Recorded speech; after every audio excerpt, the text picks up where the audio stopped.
Fear has a specific smell. Mara knew it well.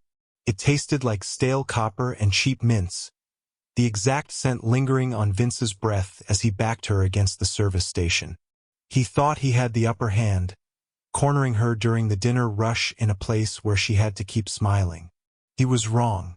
From the shadowed corner booth, cold eyes tracked every aggressive step he took. Vince didn't know he was a dead man walking. He didn't know who was watching. Glass rattled against the polished walnut bar as Mara dumped another load of dirty tumblers into the wash basin.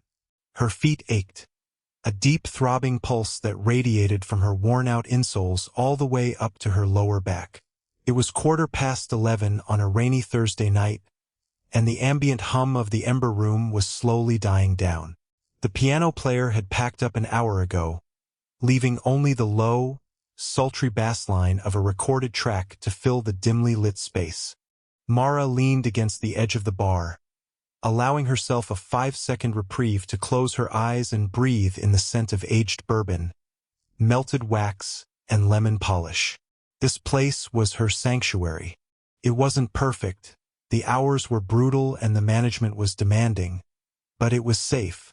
It was a fortress of predictability built on high-end cocktails and wealthy clientele who generally kept their hands to themselves. More importantly, it was a place Vince couldn't touch her, or so she told herself. She opened her eyes and grabbed a clean towel, aggressively wiping down the copper taps. Her reflection warped in the curved metal. Tired eyes, dark circles masked by cheap concealer, hair pulled back so tightly it gave her a headache. She was 25, but some days she felt 50. Surviving a 5-year relationship with a narcissistic addict like Vince had a way of aging a person from the inside out. "Table 6 needs another round," the bartender, Sam, muttered, sliding a tray of freshly poured neat whiskeys toward her. "And he's asking for the check."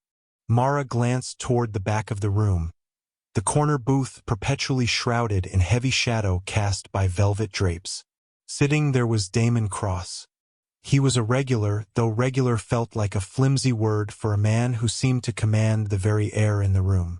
Damon was in his late 30s, possessing the kind of sharp, brutal bone structure that belonged on a Roman coin rather than a modern man. He wasn't classically handsome. His face was too hard, marked by a faint, jagged scar that dragged through his right eyebrow, and his eyes were a startling pale shade of green. He wore bespoke suits that looked like armor. He never brought a woman, never laughed, never raised his voice. He also owned half the commercial real estate along the riverfront, and if the whispered rumors among the waitstaff were true, controlled the freight docks with an iron, blood-soaked fist. The syndicate wasn't a myth, and Damon Cross wasn't just a businessman. Mara picked up the heavy tray, her movements practiced and steady. She didn't fear Damon. Oddly enough, he was the easiest table in her section. He never expected small talk. He never looked at her with that greasy, entitled hunger the finance guys wore. When Damon looked at her, he just saw her. She navigated the maze of tables, the dim lighting making the lounge feel like a submarine gliding through deep water. She approached the corner booth and set down a fresh glass of scotch, silently swapping it for the empty one. "Your check, Mr. Cross," she said softly, placing the leather folio on the table. Damon didn't immediately reach for it. He sat perfectly still, his large, calloused hands resting flat on the table. He looked tired tonight. The shadows beneath his pale eyes were pronounced, and his tie had been pulled loose, a rare crack in his immaculate armor. "It's quiet tonight," he observed. His voice was a low rumble, rough like crushed gravel, holding a faint trace of an accent that was hard to pin down. "The rain keeps the casual drinkers away," Mara replied, keeping her tone neutral but polite. "Only the dedicated ones brave a storm like this, or the ones with nowhere better to be." His gaze flicked up, pinning her. "You look tired, Mara." It was a simple observation, yet it made her chest tighten. People rarely noticed her unless they wanted something from her. She was a tray carrier, an order taker, a background character in their expensive lives. Just a long shift. She lied smoothly, offering a practiced, hollow smile. Damon's eyes narrowed a fraction. He didn't buy the lie. Men who survived in his line of work were human lie detectors. They lived and died by reading the micro-expressions of the people around them. He studied the tension in her shoulders, the way she gripped the empty tray slightly too hard, her knuckles going white. "You shouldn't walk to the station alone tonight," he said, reaching into his jacket. He pulled out a slim black wallet and dropped several bills into the folio without even glancing at the check. "Take a real cab, not the train." "Mr. Cross, that's entirely too much." "It's exactly what I intended to leave." His tone left no room for debate. He slid out of the booth, towering over her, 6'3" of dense muscle and tailored wool. "Good night, Mara." "Good night," she murmured, watching his broad back as he walked toward the exit. Two men in dark suits, who had been sitting invisibly at the bar, detached themselves from their stools and fell into step behind him. Mara let out a breath she hadn't realized she was holding. She scooped up the leather folio, the heavy weight of the cash feeling both like a blessing and a burden. For a fleeting second she let herself imagine what it would be like to have a fraction of Damon Cross's power, to walk through the world entirely unafraid, knowing that if someone crossed you, you could simply erase them. She shook the thought away. Survival meant keeping your head down, not dreaming of power. She turned back toward the service station, desperately wanting to finish her side work so she could go home, lock her triple deadbolt door and sleep. She didn't know that the fragile piece she'd built was about to shatter. The kitchen smelled of bleach and cold grease. Mara pushed through the heavy swinging doors, her arms full of empty ramekins and smeared side plates. The dishwashers had already gone home, leaving the metal sinks piled high for the morning crew. The only sound was the low hum of the walk-in and the steady drum of rain against the alley door. She moved mechanically, scraping plates into the bin. Her mind was already on the logistics of getting home, the cab fare, the rent due Friday, the electric bill she had to negotiate an extension on.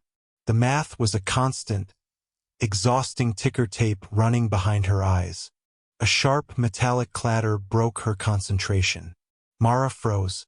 The sound came from the heavy steel door leading to the back alley, a door that was supposed to be locked from the inside, accessible only to staff taking out the trash. She turned slowly, her heart picking up a frantic, uneven rhythm. The door was slightly ajar, a sliver of wet yellow streetlight spilling into the dim hallway. "Sam," she called out, her voice lacking the conviction she wanted it to have. "If you're smoking back there, make sure the door clicks shut. The draft is freezing." Nobody answered. A cold sweat broke out across her spine. Logic told her it was just the wind, or a stray cat knocking over a bucket.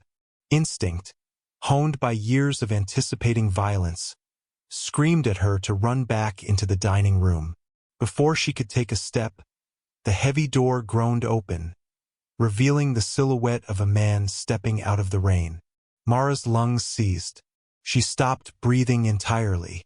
"Hello, little bird." The nickname felt like a physical blow to her stomach. "Vince." He stepped into the harsh fluorescent light of the kitchen hallway, and the sight of him made bile rise in her throat. He looked worse than when she'd left him 7 months ago. His hair was plastered to his forehead by the rain, his clothes rumpled, his jaw set in that familiar aggressive jut that preceded a total meltdown. His eyes were wide, pupils blown into massive black pits. He was high. Coke, maybe meth. "What are you doing here?" Mara demanded, fighting to keep her voice steady. She took a step back, positioning the heavy steel prep table between them. "How did you find me?" Vince offered a crooked, humorless smile. "You think you're clever, moving to the city, blocking my number? Took me a while, I'll admit. But your dumbass cousin still uses the same password on everything. Found your messages." Anger flared briefly, masking her terror. She was going to kill her cousin. You need to leave, Vince. Right now. If my manager sees you back here, he'll call the cops. Vince laughed, a harsh scraping sound. He walked further into the kitchen, his wet boots squeaking against the linoleum. Call them? What are they gonna do? Arrest a guy for wanting to see his girlfriend. I am not your girlfriend. The words tore out of her, sharp and final. We are done. We've been done for a year. Get out. His smile vanished instantly. The sudden shift from mocking amusement to raw malice was a transition Mara had seen 100 times, and it never failed to paralyze her. Vince didn't handle rejection. He didn't view Mara as a person with autonomy. He viewed her as property that had mistakenly wandered off the leash. He lunged forward, closing the distance with terrifying speed, slamming his hands down on the prep table so his face was inches from hers. The smell of him hit her. Cheap peppermint gum, trying and failing to mask stale alcohol and unwashed clothes. You don't get to tell me when we're done, he hissed. You owe me, Mara. I kept a roof over your head for 5 years. I paid for your classes when you couldn't find a job. You don't get to walk away and play independent woman in some fancy-ass bar. You drank my paycheck every week. You stole from me. You hit me. Her hands trembled so hard she had to grip the table's edge to hide it. I don't owe you a damn thing. I hit you because you didn't know how to shut your mouth. He sneered, utterly unbothered, and walked around the edge of the table, cutting off her path to the dining room doors. Cold panic flooded Mara's system. She was cornered in the back hallway. The kitchen was soundproofed from the main floor to keep the clatter of plates from reaching the guests. Sam was up front, entirely deaf to what was happening in the back. Vince, please. Mara changed tactics, her voice adopting the placating tone she used to use to de-escalate him. Just go. I have a little cash in my locker. Take it and leave. I don't want your tips, you stupid. He reached out and grabbed her wrist, fingers digging in with bruising force. I want you to pack a bag and come outside. My car's down the block. We're going home. Let go of me. Mara yanked her arm, but his grip was an iron vice. Stop fighting me, he barked, his voice rising, bouncing off the tile walls. He yanked her violently toward him, his other hand coming up to grab her by the throat. Not squeezing yet, but holding her in place, pressing her back against the cold metal door of the walk-in. You think you're better than me now? Serving drinks to rich pricks. You're nothing, Mara, and you're coming with me whether you want to or not. Tears of pure, desperate frustration pricked her eyes. She clawed at his hand on her throat, her nails digging into his skin, but the drugs coursing through his veins made him immune to the pain. She was going to die here. The realization hit her with absolute clarity. If she got into that car with him, she was never coming back. What neither of them realized was that the heavy swinging doors to the main dining room had been propped open an inch by a rubber wedge the busboys used. And out in the dining room, Damon Cross had never left. Damon had intended to leave. He'd walked out the front doors of the Ember Room, pulling his coat collar up against the driving rain. His driver, Theo, had the engine of the armored sedan running, warm exhaust pluming into the cold night air. But something had made Damon pause on the curb. A shadow in the alleyway, a flicker of movement where there shouldn't have been any. Damon's life was built on paranoia. It wasn't a flaw. It was a survival mechanism. He didn't run an empire by ignoring things that felt out of place. He'd watched a man in a wet jacket slip down the narrow service alley running parallel to the restaurant. Could have been a man seeking shelter, or someone looking for a place to shoot up. But the deliberate, purposeful way the man walked nagged at Damon's finely tuned instincts. He turned to Theo, raised a single finger to signal him to wait, and stepped back inside. He didn't return to his booth. He stood in the shadows near the coat check, perfectly still, listening. He heard Sam humming behind the bar, washing glasses. And then, Beneath the sound of the rain and the music, he heard the muffled, frantic tone of a woman pleading. Damon moved silently, his leather-soled shoes making no sound against the thick carpet.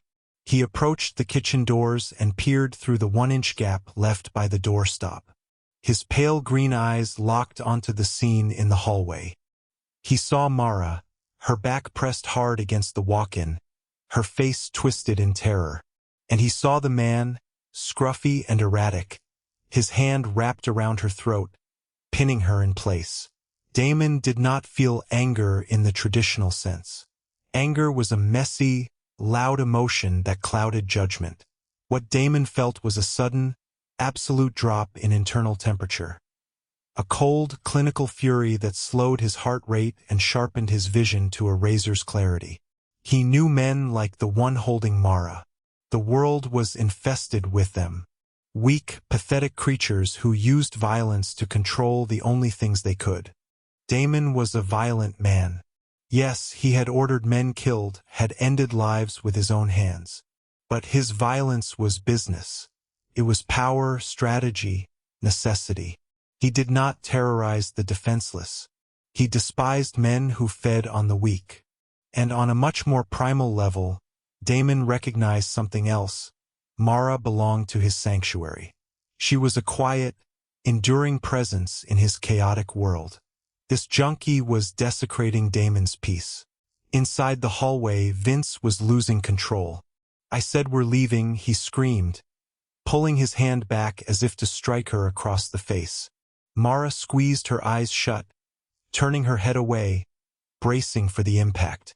The impact never came. Instead, the kitchen doors burst open with such explosive force that they slammed against the walls, hinges screaming in protest.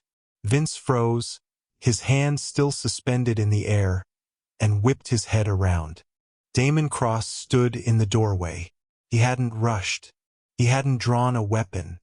He simply stood there, an immovable monolith of tailored authority and impending doom. "Take your hand off her," Damon said. His voice was not loud. It didn't need to be. It was the sound of a judge handing down a sentence. Vince, fueled by adrenaline and narcotics, didn't immediately grasp the reality of the situation. "Back off, suit," he snarled, tightening his grip slightly. "This is private business." Mara opened her eyes, gasping for air as Vince's fingers dug in. She stared at Damon, her eyes wide with disbelief and terror. "Run," she wanted to scream. "He's high. He's dangerous." But Damon didn't run.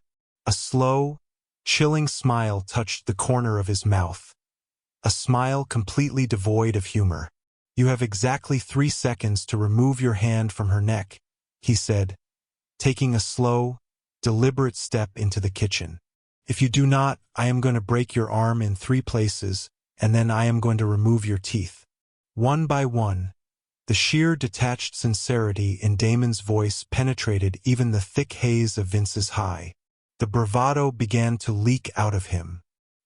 He looked into Damon's eyes, dead flat, entirely unbothered by the prospect of extreme violence. This wasn't a rich guy playing hero. This was a predator looking at prey. Vince's grip on Mara loosened. 3. Damon took another step. Vince let go entirely, taking a frantic step backward. Mara slumped against the freezer door, coughing violently, her hand flying to her bruised throat. "Listen, man, you don't know the situation." Vince tried to backtrack, hands up defensively. "She's my girl. She's just being difficult. We have history." 2. Damon was now an arm's length away. Vince's nerve broke completely. He lunged toward the alley door, desperate to escape into the rain. He didn't make it. Damon moved with a speed that defied his massive frame. His left hand shot out, grabbing Vince by the scruff of his wet jacket and jerking him backward with enough force to snap his head back. Before Vince could scream, Damon's right hand clamped around his throat, mirroring exactly what Vince had just done to Mara. But Damon wasn't trying to intimidate. He hoisted Vince backward, slamming him brutally against the steel prep table, which screeched several inches across the floor. Vince gasped, hands flying up to claw at Damon's wrist, legs kicking wildly as Damon lifted him onto his tiptoes. "History is dead," Damon whispered, leaning in so his face was inches from Vince's terrified, bulging eyes. "And if you ever come within a mile of this building, or within sight of this woman again, you will join it. Do you understand me?" Vince couldn't speak. He could only gurgle, nodding frantically, his face turning an alarming shade of purple as Damon crushed his windpipe just enough to make his point. Damon held him there for 5 agonizing seconds, letting the fear wire itself permanently into the junkie's brain. Then, with an expression of utter disgust, he tossed Vince aside like garbage. Vince crumpled to the floor, gasping and retching. He scrambled backward like a crab toward the alley door, slipping on his own wet shoes, hit the push bar, and burst out into the rain, disappearing into the night without looking back. Silence descended on the kitchen, heavy and ringing, broken only by the rain and Mara's ragged breathing. Damon pulled a crisp white handkerchief from his breast pocket and slowly wiped his hands, his face impassive. He turned to look at Mara. She was still pressed against the freezer, trembling violently, staring at him as if seeing him for the first time.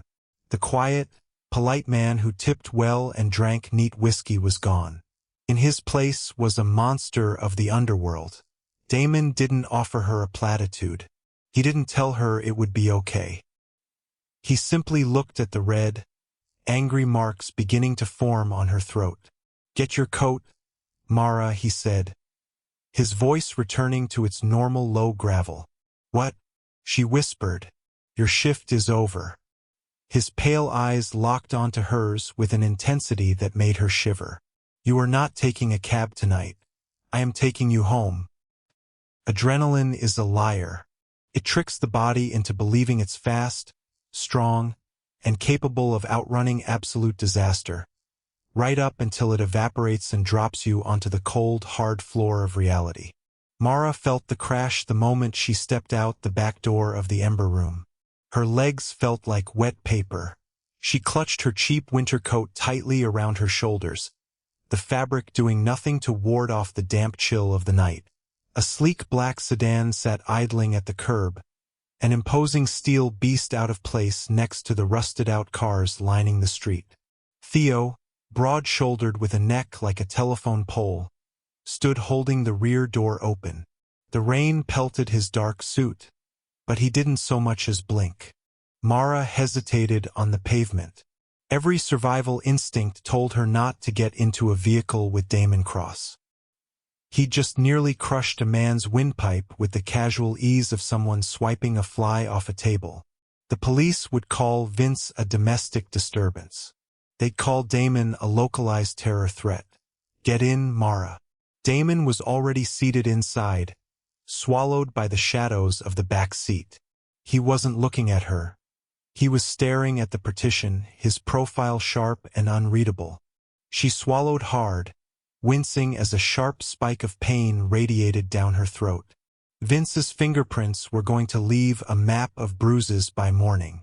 Driven by bone-deep exhaustion that temporarily overrode her fear, she climbed in. The door closed behind her with a solid, hermetic thud that cut off the rain and the city instantly. The interior smelled of rich leather and Damon's faint sandalwood cologne. A suffocating kind of safety. "Drive, Theo," Damon commanded quietly. The car glided away from the curb with a smooth, silent power. For a long time, the only sound was the rhythmic swish of the wipers. Mara stared out the tinted glass, watching neon signs blur into streaks of electric color. She wrapped her arms around her midsection, trying to stop the tremors vibrating through her chest. She hated feeling small. For 5 years she'd contorted herself to fit into Vince's erratic, violent world, learning to read his moods like a sailor reading storm clouds. Getting away from him was supposed to be the end of the fear. Instead, The universe had merely swapped a chaotic, pathetic monster for an apex predator. "There's water in the console beside you." Damon's voice broke the silence. He still hadn't turned his head. Mara looked down. Nestled in a chilled cup holder was a bottle of mineral water. Her throat felt like sandpaper. She reached for it, fingers trembling so badly she fumbled the cap. A large, calloused hand covered hers. Mara froze. Damon's skin was warm, his grip incredibly gentle. A jarring contrast to the brutal violence she'd witnessed those exact hands inflict 10 minutes prior. He took the bottle, twisted the cap off with a soft crack, and handed it back. "Thank you," she whispered, her voice cracking.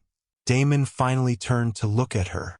In the ambient glow of passing streetlights, his pale eyes stripped her bare, analyzing the damage. His gaze lingered on the welts rising on her neck. A muscle feathered in his jaw, tight and dangerous, but his voice remained flat. "He knows where you work." It wasn't a question. It was a tactical assessment. "He found my cousin's account. Figured it out. He's persistent when he's using." Using. Damon echoed the word like it tasted foul. "A junkie.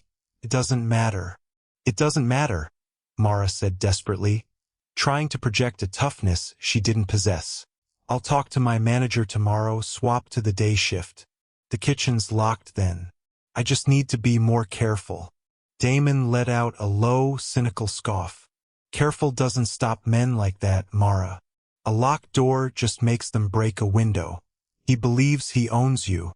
Men driven by entitlement and narcotics do not respond to schedule changes. So what am I supposed to do?"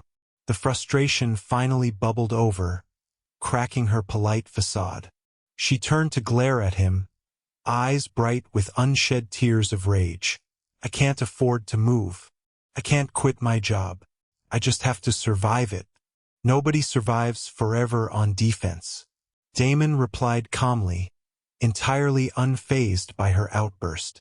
"Eventually you get tired and you miss a block." Mara looked away, jaw tight. She knew he was right and hated him for pointing it out so clinically. "I didn't ask for your help tonight, Mr. Cross. I appreciate what you did. I really do. But I am not your problem. My name is Damon," he corrected softly, shifting toward her. "And you are not a problem. You make my drinks. You don't speak to me like I'm a walking bank vault, and you don't stare at the scar on my face. You provide me with peace in a city that rarely offers any. Therefore, what threatens you threatens my peace." It was the most terrifyingly pragmatic declaration of protection Mara had ever heard. He wasn't playing the white knight. He was protecting an investment, preserving a tiny sliver of his routine. And yet beneath the cold logic, she saw a flicker of something deeply human in his pale eyes. A rigid, uncompromising moral code buried under years of necessary violence. "Where do you live, Mara?" She rattled off an address in Hawthorne, a neighborhood far removed from the polished marble of the Ember Room. Damon simply nodded, tapping his knuckles against the privacy glass to signal Theo. The car banked smoothly, heading into the grit of the city. The neighborhood didn't pretend to be anything it wasn't. A cynical grid of decaying brick walk-ups, cracked sidewalks, and chain-link fences choked with dead ivy. The sedan pulled up outside a 4-story building that looked like it had been built during the Depression and left to rot ever since. The front security door was propped open with a broken brick, the glass panel shattered in one corner. Mara gathered her purse, suddenly intensely embarrassed. She spent her nights serving $300 bottles of wine to men like Damon, and her mornings waking to the smell of her neighbor's cheap weed and boiling cabbage. "Thank you for the ride, Damon," she said. "You really didn't have to." She reached for the door handle. "Wait." Damon pushed his own door open and stepped out into the rain. Mara watched in stunned silence as he walked around the back of the car, pulling his overcoat tighter. He opened her door, offering a hand. "I can walk up by myself," she protested, shrinking back slightly. The idea of this man, Immaculate, terrifying, powerful. Stepping into her dingy, stained hallway was too much. "I have no doubt you can," Damon said, his tone leaving no room for debate. "But tonight, I am walking you to your door." Mara didn't have the energy to fight him. She placed her hand in his. His grip was firm, pulling her effortlessly from the low seat of the car. As soon as she was on her feet, he let go, giving her space. Theo had stepped out of the driver's side, his hand resting casually inside his jacket, scanning the dark street with predatory focus. Damon gave him a subtle flick of the chin, and Theo stayed by the car. They walked into the building. The hallway smelled of damp carpet and stale cooking grease. The overhead fluorescent bulb flickered, buzzing like an angry hornet. "Third floor," Mara muttered, leading the way up the narrow staircase. Damon followed silently, his heavy shoes making barely a whisper on the worn linoleum. He moved like a ghost, a massive shadow at her back, scanning every doorway, checking blind spots on the landings. He wasn't just walking her up. He was clearing the building. They reached her door. Apartment 3B. The paint chipped around the frame, the brass numbers tarnished black. Mara dug her keys out of her purse, hands shaking again as the adrenaline bled out of her system. She jammed the first key into the deadbolt, twisted it with a metallic clack, then moved to the second lock, an aftermarket chain she'd installed herself, struggling with the stiff mechanism. "You need a better strike plate," Damon noted, eyes examining the flimsy wooden door frame. "A man with a heavy boot could splinter that in one kick. That's what I can afford." She snapped back immediately, regretting the sharp tone. She was tired. She was hurting, and her patience was frayed. Damon didn't take offense. He simply reached into the inner pocket of his jacket. Mara flinched instinctively, a reflex ingrained by years of Vince's sudden, violent movements. Damon froze. He saw the flinch. A dark, ugly shadow crossed his pale eyes, a brief exposure of the lethal violence he kept tightly leashed. He didn't say a word, but he pulled his hand out much slower this time. He held out a thick, heavy business card, blank except for a single phone number embossed in black ink. "There's a man who'll be parked at the end of your street starting tonight," he said, his voice a low, soothing rumble meant to calm a spooked animal. "His name is Silas. If you see a car you don't recognize, or feel unsafe walking to the station, you call this number. He'll answer day or night." Mara stared at the card. It felt incredibly heavy, a physical manifestation of a debt she couldn't possibly repay. "Damon, I can't pay for private security. I'm not a security firm. I don't send invoices," he replied flatly. "Take the card." She reached out, her fingers brushing his. The card felt warm. "Why are you doing this?" she finally asked, looking up at him. The scar above his eye pulled tight as his expression hardened. "Because the world is full of wolves, Mara," Damon said quietly, stepping back toward the staircase, "and occasionally they need to be reminded who actually owns the woods." He didn't wait for a reply. He turned and descended the stairs, vanishing into the shadows of the flickering hallway before she'd even managed to push her front door open. Mara stood alone in the quiet corridor, clutching the blank card to her chest. For the first time in 5 years, she locked her cheap, splintering door and didn't feel afraid of the dark. Morning came with the agonizing stiffness of a car crash survivor. Mara sat on the edge of her mattress, staring at the peeling linoleum floor of her bedroom. Her throat felt tight, filled with crushed glass every time she swallowed.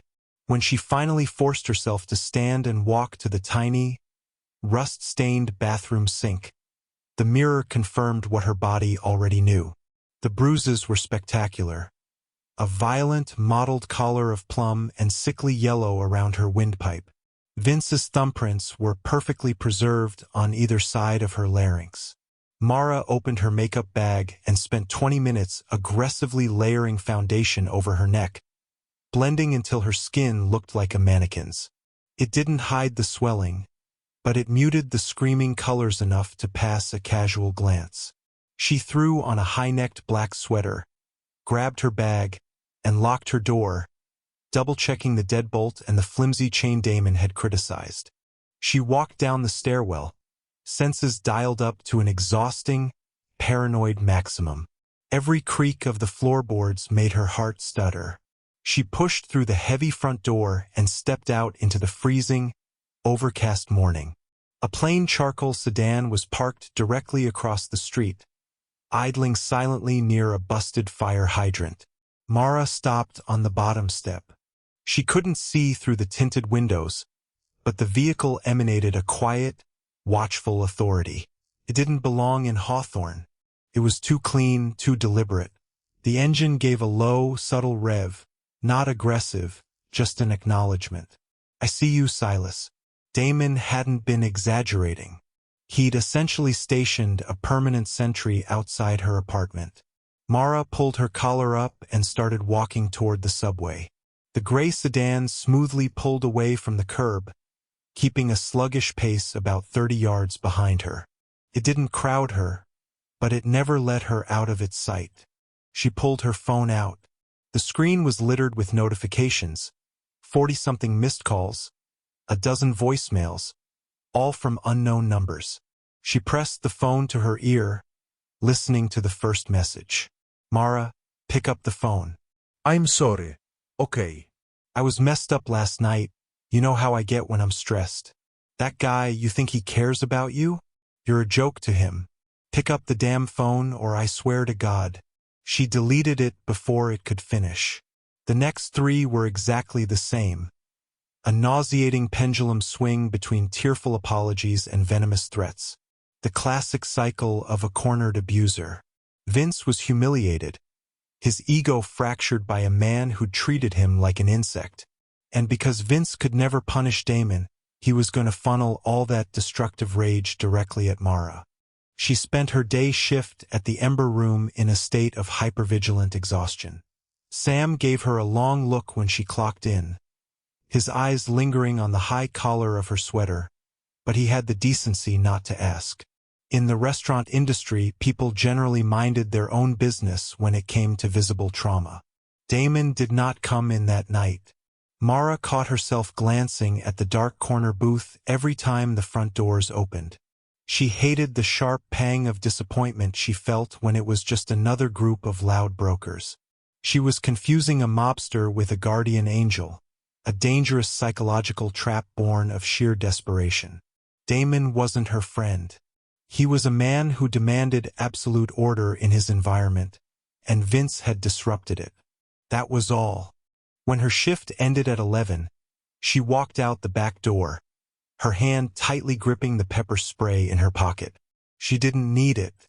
The black sedan was waiting precisely where it had been the night before. Theo stood by the open door. "Good evening, Miss Mara," he said, his tone perfectly neutral. She didn't argue this time. She climbed into the warm, leather-scented interior. Damon wasn't in the back seat.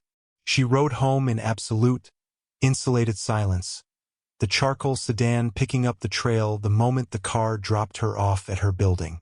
This became her new reality, a terrifying, silent choreography orchestrated by a man she barely knew. For 4 days, the gray sedan followed her to the grocery store, to the laundromat, to the subway. For 4 nights, Theo drove her home from work.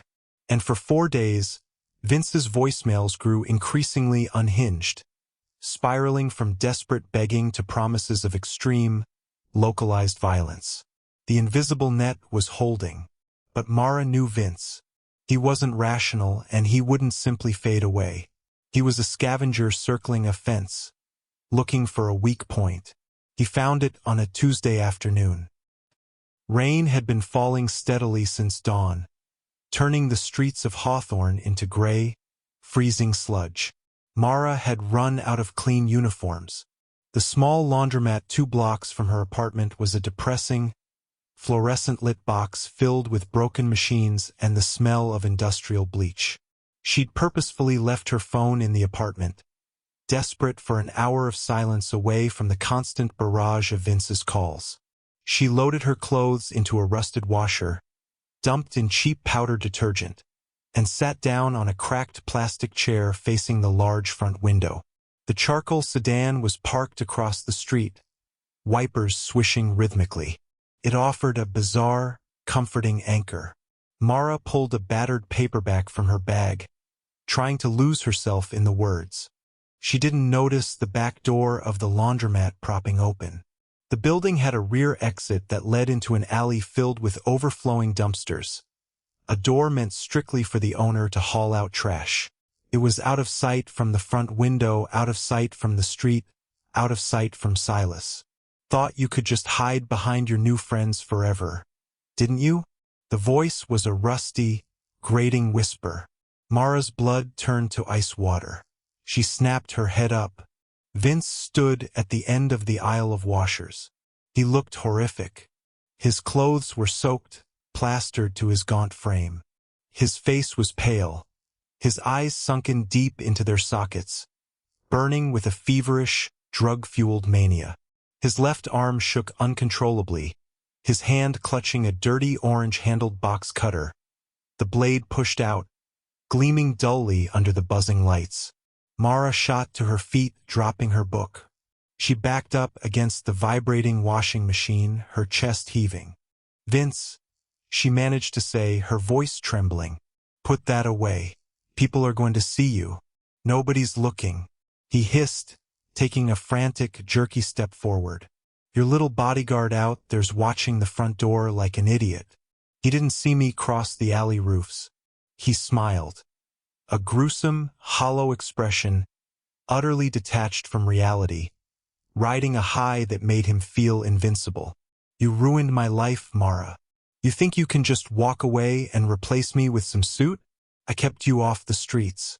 You drained my bank accounts and hit me," Mara retorted, a sudden cynical wave of anger burning through her terror.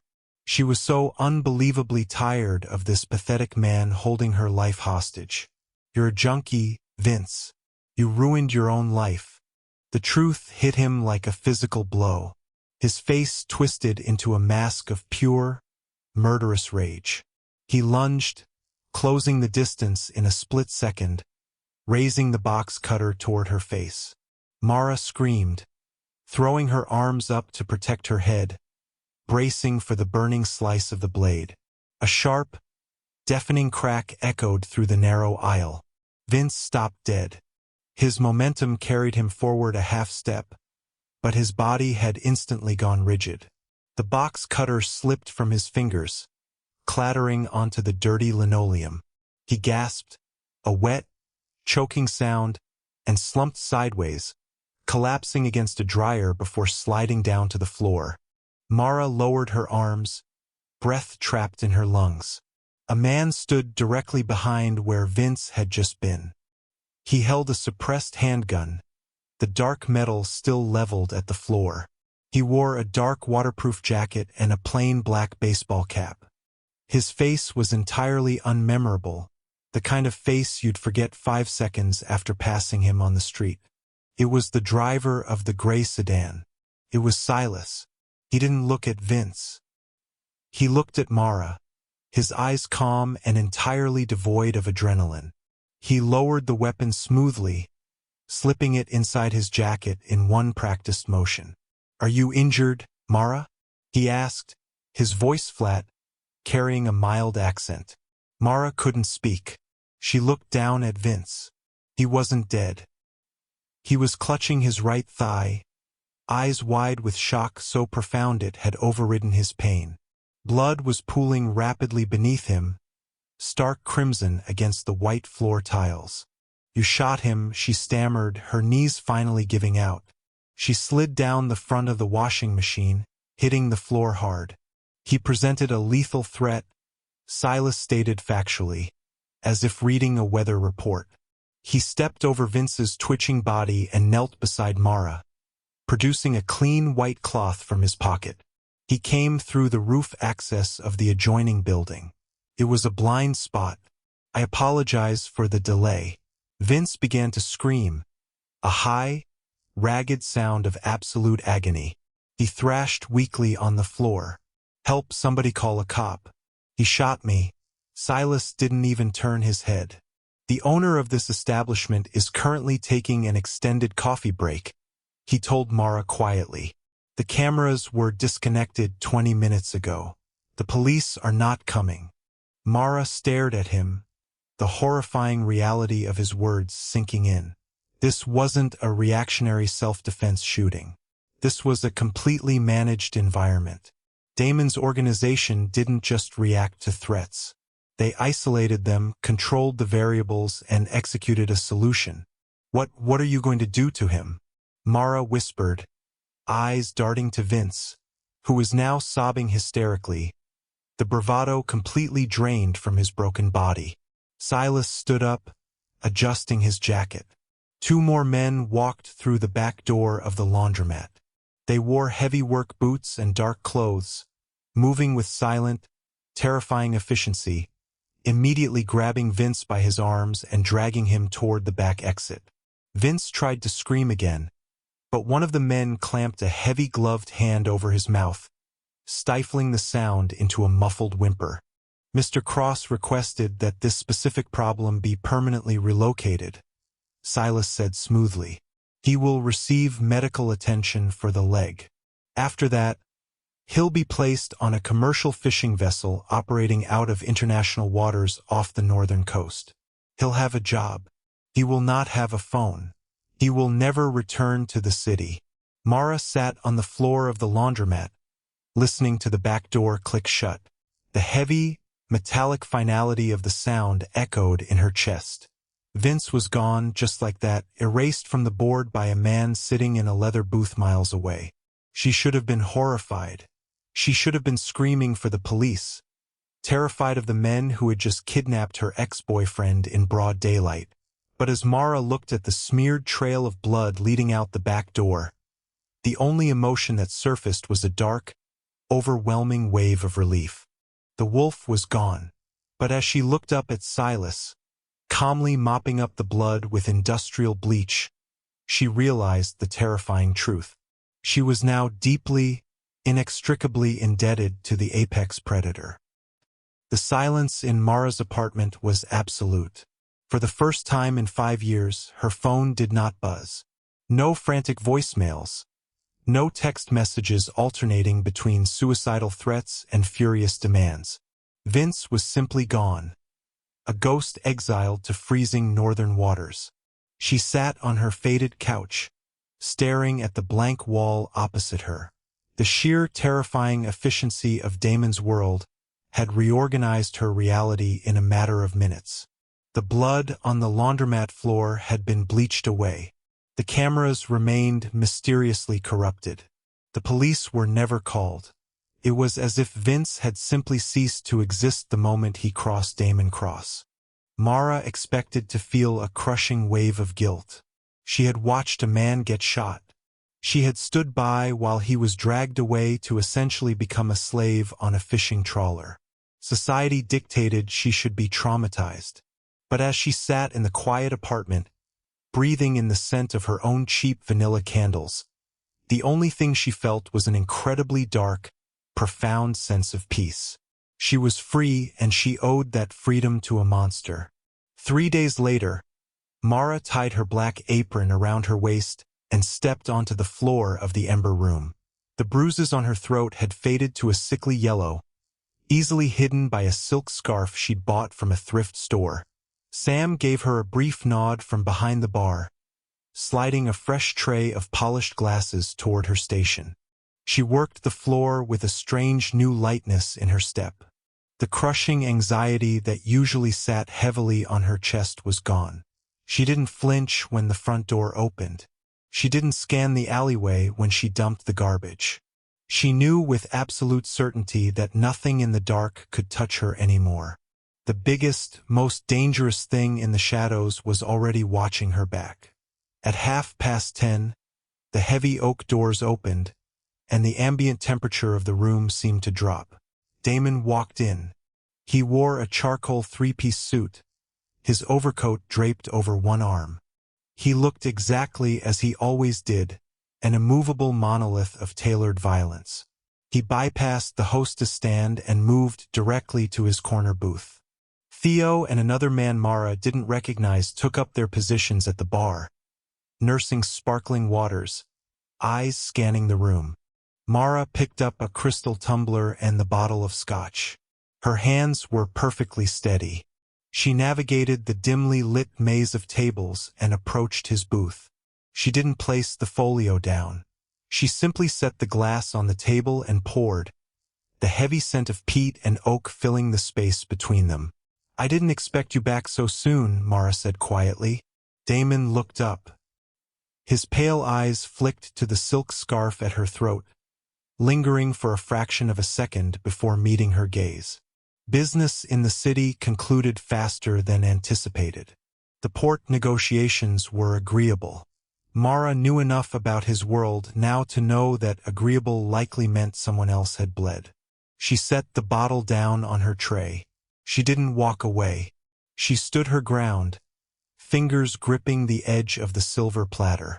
"Silas told me what happened," she said, her voice dropping to a low murmur that wouldn't carry past their table. "With the boat." Damon didn't blink. He picked up his glass, took a slow sip. "And I want to know what this costs," Mara stated plainly. "I survived a man who kept a ledger of every dime he ever spent on me. He used it as a leash. You just disappeared a human being, Damon. You assigned a security detail to watch my apartment. I need to know the price of the ledger." Damon set the glass down. The jagged scar above his eye pulled taut as his expression shifted. For the first time, he looked genuinely insulted. "Do not insult me by comparing me to a pathetic addict who hit women to feel tall," he said, his voice a low, dangerous rumble, devoid of warmth. "I do not keep ledgers with the people I choose to protect.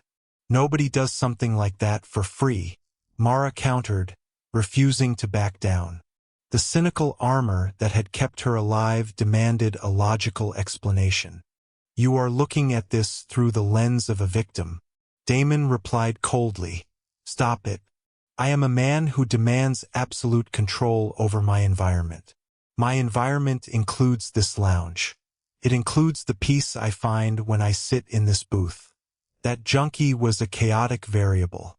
He brought violence into my space. He laid hands on something that belongs to my sanctuary. I simply removed the variable."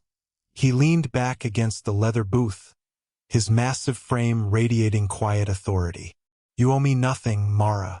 The debt was his for trespassing. It has been paid." Mara stared at him.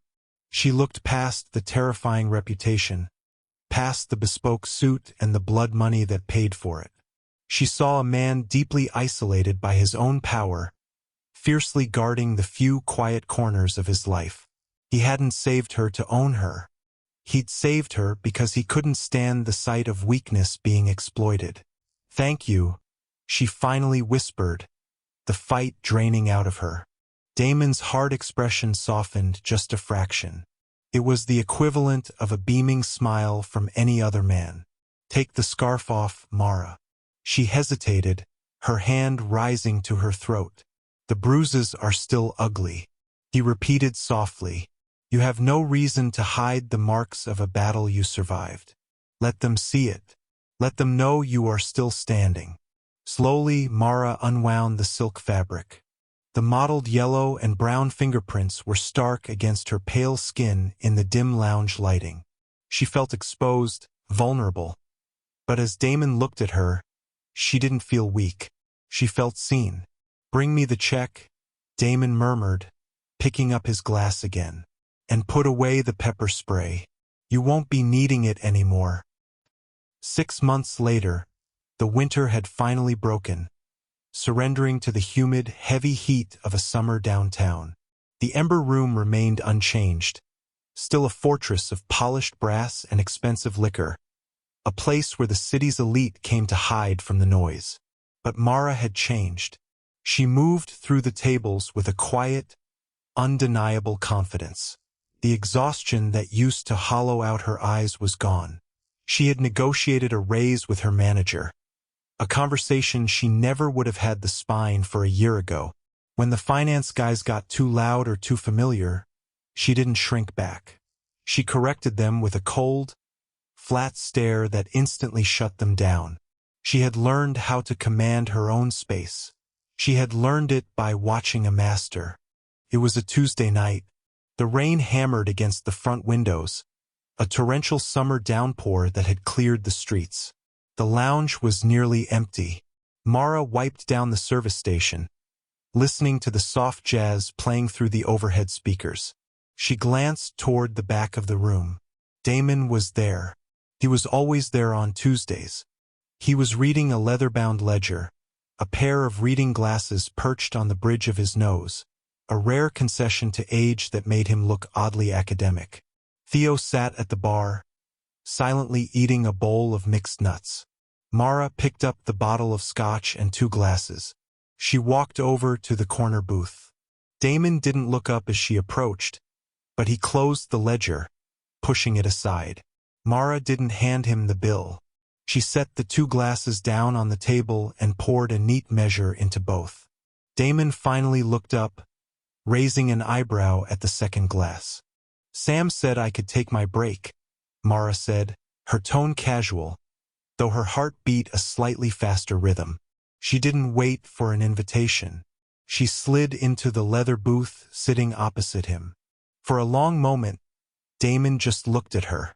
He studied her face, the clear, unbruised skin of her neck, the steady, unapologetic way she held his gaze. A slow, genuine smile touched the corners of his mouth. It completely transformed his face, making the jagged scar look like a character line rather than a threat. "You are breaking protocol, Mara," he noted, his voice a low, gravelly hum. "I make the rules in my section," she replied smoothly, picking up her glass. It was a bizarre, dark equilibrium. They were not a couple in any traditional sense. There were no flowers, no dates in public restaurants, no sweeping declarations of love. They existed in this shadowed corner, bound by a mutual understanding of the violence that turned the world. Mara knew exactly what Damon was. She knew the money that paid his exorbitant tips was likely stained with blood. She knew the men who guarded his car had killed people, and she accepted it.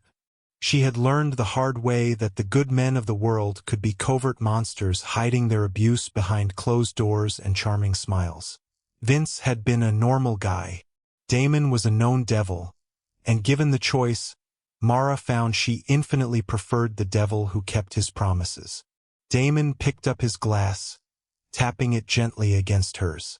The crystal chimed a clear, sharp sound that cut through the low bass line of the music. "To the sanctuary," Damon said quietly. "To the sanctuary," Mara echoed. She took a sip of the burning liquid, letting it warm her chest. She looked across the table at the deadly mafia boss who had rewritten the rules of her life. She was no longer just a waitress, and she was certainly no longer a victim. She was a permanent fixture in the apex predator's world. She set her glass down, feeling the heavy, comforting weight of his pale eyes on her. The rain continued to batter the glass outside, but inside the dark, velvet-lined booth, the world was perfectly, ruthlessly safe.